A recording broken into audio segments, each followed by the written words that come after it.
Everyone at the barrier saw a woman unhinged, a blur of floral print and fury. The tabloids would later call her Rifle Karen, a meme for entitlement. But in the chilling silence that followed the metallic clack of the weapon in her hands, Karen saw something else entirely. The guard's wide, frightened eyes, not of a soldier, but of a boy younger than her own son. In that split second, the heat of her rage evaporated, replaced by the cold, gut-wrenching truth. This wasn't a protest. This wasn't standing her ground. It was the catastrophic end of a story that began not with a desire for violence, but with a simple, desperate wish to be heard. The morning had started with a fight about toast.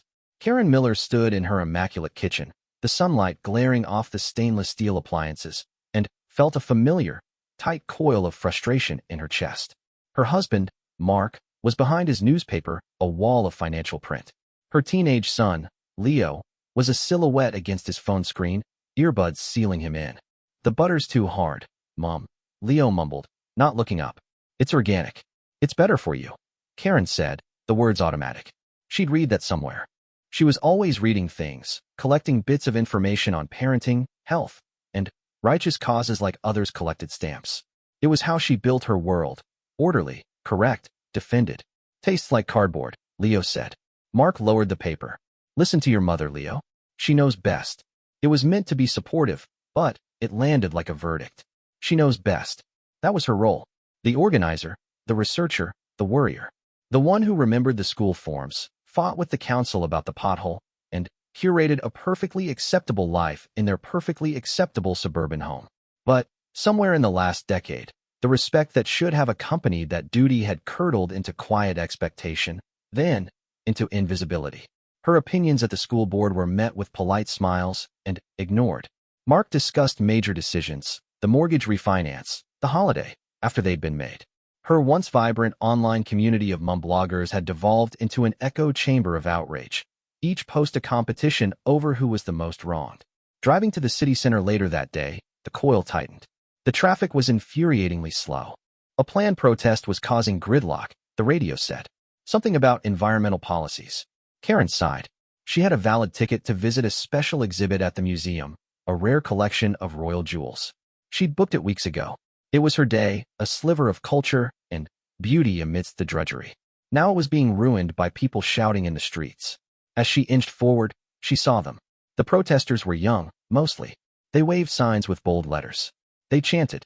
They looked passionate, and their passion felt like an accusation to Karen. They were being heard. Their anger had a megaphone. Her own anger, a constant, low-grade hum, had nowhere to go. It just sat inside her, fermenting. Finding parking took an age. By the time she reached the museum district, her good mood was dust. A thick crowd had spilled from the protest route, mingling with tourists. Police and royal guards in their iconic bearskin hats and red tunics were stationed at cordons, immovable statues amidst the chaos. One guard stood rigidly at the foot of the museum steps, his rifle by his side, a symbol of order. Karen felt a surge of irrational resentment towards him too. He was part of the system, part of the day's obstacles. She showed her ticket, was waved through. Inside, the cool, hushed air of the museum did little to soothe her. She moved past glittering tiaras and bejeweled scepters, but she couldn't focus. The quiet felt oppressive. The disciplined beauty of the jewels spoke of a world with strict rules, where everyone knew their place. A place, she felt bitterly, that for someone like her was behind a velvet rope, always looking in.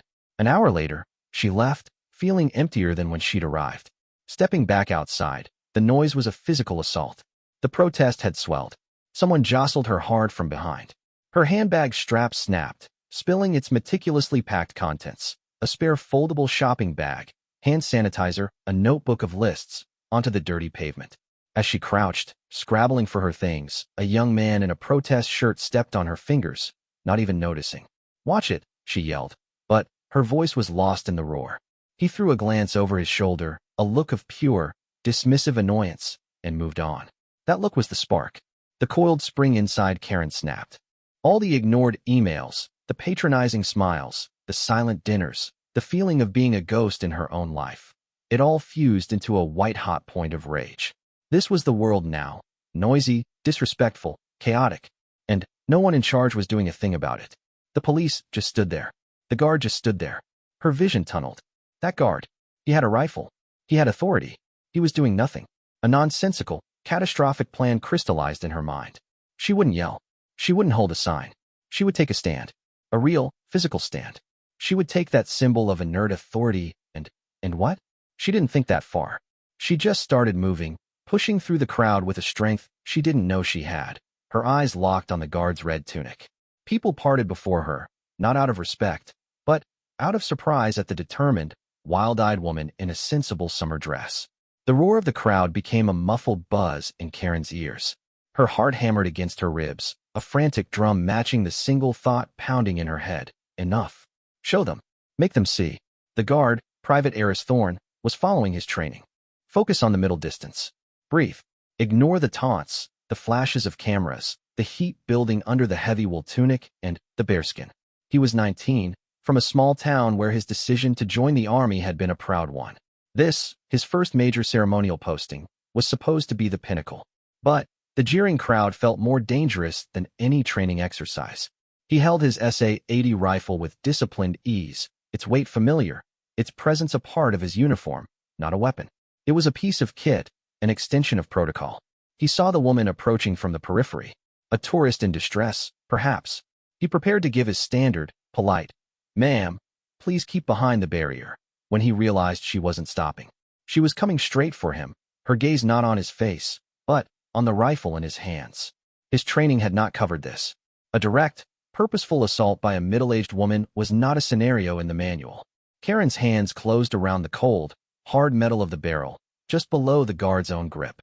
There was a surreal, suspended moment. She felt the grit of the street on the metal. She saw the intricate stitching on his red sleeve, the surprising youth in his clean-shaven cheek. Then, she pulled, hard. Private Thorne's instinct, honed by months of drill, was to maintain control of his weapon. He tightened his grip. "Let go. Ma'am, release it," he barked, the command cracking with panic. But Karen was a woman possessed by a demon of her own making. She twisted, using her body weight. The crowd nearby fell silent, a bubble of shock expanding outwards. A camera phone zoomed in. The struggle lasted only 7 seconds. With a final, desperate yank, Karen wrenched the rifle from his grasp. The sheer force of it, the unexpected success, sent her stumbling back 2 steps. The weight of the weapon was immense, alien. It wasn't a symbol anymore. It was a heavy, dangerous object. The victory was instant and immediately hollow. The world rushed back in with terrifying clarity. The gasp from the crowd was a unified, cold wave. The shouted orders from other guards were sharp, lethal. But it was Private Thorne's face that froze her blood. The stern mask of the Royal Guard was gone. In its place was the raw, wide-eyed terror of a young man whose weapon, a weapon for which he was personally, profoundly responsible, had just been taken in front of 1,000 witnesses. His career, his honor, was evaporating before him. He looked at her not with anger, but with a horrified, betrayed confusion. Why? His eyes screamed. The metallic taste of true fear flooded Karen's mouth. This was her error, realized not as an intellectual concept, but as a physical sickness. She hadn't taken a stand. She had assaulted a soldier. She had turned a boy into a victim. She had become the very chaos she despised. The rifle in her hands was no longer a prop for her grievance. It was an indictment. Her fingers went numb. The weapon clattered to the cobblestones with a sound that seemed to echo forever. Strong hands were on her then, forcing her down, pressing her face against the cold stone. The last thing she saw before being hauled away was Private Thorne, standing stiffly at attention again, his face a pale, stoic mask, but his eyes staring straight ahead, glistening. The police station was a blur of harsh lights and louder emotions. The furious, professional anger of the officers. The cold click of the handcuffs. The sterile interview room where her statement, "I just wanted someone to listen," sounded pathetic, even to her own ears. They charged her with serious offenses, assault of a forces member, attempting to seize a firearm, public order offenses. Mark's face when he arrived with a solicitor was a landscape of bewildered betrayal. "A rifle, Karen? What were you thinking?" He wasn't yelling. He was whispering, which was worse. Leo refused to come. The solicitor, a weary-looking man, talked bleakly of prison sentences, of criminal records, of the utter seriousness of the situation. The word terrorism was mentioned in a low, cautious tone. Her cozy, curated world had shattered in an instant. But the true judgment came not from the law, but from the world. By the time she was released on bail late that night, the video was everywhere. Royal Rage Karen. Middle-class meltdown. Floral assault. She was a global meme. A screenshot of her, face contorted, hands on the rifle, was pasted next to pictures of shouting celebrities. Commentators dissected her privilege, her entitlement, her white woman tears. Her life was ripped open. Her address leaked. News vans camped outside her home. Old school friends gave interviews saying she'd always been judgmental. Her sister called, not with concern, but with hissed embarrassment. How could you do this to the family? Mark moved into the guest room. Leo barely spoke to her, humiliated out of his teenage cocoon by his mother's viral infamy. The house was a tomb. Karen sat at her pristine kitchen island, the same one where the toast argument had happened a lifetime ago, and watched her life play out on the news. She saw the analysis of Private Thorne's career being put on hold, the army launching an investigation. She heard psychologists talk about the cry for help of the invisible middle-aged woman. Each take was a layer of shame, but none captured the visceral truth of that moment, the look in that young man's eyes. Her court date loomed, a cliff edge she was rushing towards. Her solicitor advised a guilty plea, spoke of mitigation, of character references that were now hard to come by. Karen nodded, but she was detached. The fight had completely left her. She was a shell, filled only with the echoing clack of the rifle hitting the stones. The morning of the hearing was gray and drizzling. The paparazzi swarmed like angry wasps. Inside, the courtroom was solemn, a theater of wood and quiet murmurs. Karen, in a simple, sober dress, felt smaller than she ever had. She avoided looking at the public gallery, where she knew Mark was sitting, alone. Then, a movement at the prosecutor's table. They called Private Aris Thorne. Karen's heart stopped. He walked in, not in his magnificent red tunic, but in a simple, dark suit. He looked younger, smaller. He took the oath, his voice steady but soft. The prosecutor led him through the events. The taking of the rifle, the fear, the professional and personal consequences. Then, it was the defense barrister's turn. He rose, intending to ask questions that might gently paint Karen as overwhelmed, out of character. But, before he could begin, Aris Thorne looked up, not at the barrister, but directly at Karen. The room held its breath. "Ma'am," he said, his voice clear in the silence. "That day, you looked very angry. Before you came towards me."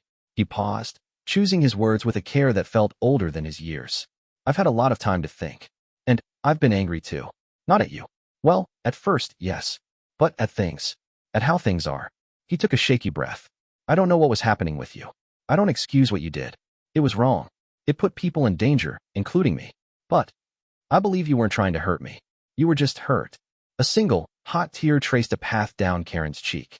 It was the first true acknowledgement of her inner turmoil, and it had come from the last person on earth she deserved it from. He didn't forgive her. He simply refused to see her as the monster the world had created. He saw the human being behind the catastrophic mistake. His words changed the atmosphere in the room. The judge, a severe woman, listened with a slight tilt of her head. The mitigation took on a new weight. Karen's barrister spoke of her previous good character, her genuine remorse, the overwhelming public shaming she had already endured. The sentence was a suspended prison term, community service, and a mandatory course on anger management and civic responsibility. It was lenient. As she walked out, a free woman yet profoundly shackled by her own actions, Aris Thorne was leaving through a different door. He stopped, met her gaze for one last second, and gave a small, almost imperceptible nod. It wasn't friendship. It was an acknowledgement of a shared, painful human truth. The story in the papers the next day was different. Guards courtroom mercy spares rifle Karen jail. The memes slowly died, replaced by newer scandals. But, for Karen, the real work began. The community service was cleaning a park. She did it without complaint, her hands in the earth, feeling a strange peace in the simple, tangible labor. She attended her courses, not as a box-ticking exercise, but with a hunger to understand herself. She started writing a private journal, not lists of things to do, but explorations of why she felt so unseen. She and Mark began a painful, halting series of conversations in relationship counseling. Leo, slowly, started to talk to her again, his own embarrassment fading into a dawning understanding of his mother as a complex person, not just a role. The road back was long and would never be complete. The video was eternal. But the woman in that video was a stranger to her now. One afternoon, a year later, While cleaning the park, she saw a group of young protesters marching for a local issue. She felt the old, tight coil in her chest begin to form. But this time, she recognized it. She stopped, put down her litter picker, and just watched. She felt the frustration, the desire for the world to be different. Then, she took a deep breath, picked up her tools, and continued her work. She had found a way to be heard, not by grabbing for symbols of power, but by quietly, steadily, rebuilding her own. The error had been catastrophic, but the realization it forced upon her, that her pain was real but her method was a violence, that being seen starts with seeing others, had rebuilt her from the ground up. She would never be just Karen again, but she was, finally, becoming herself.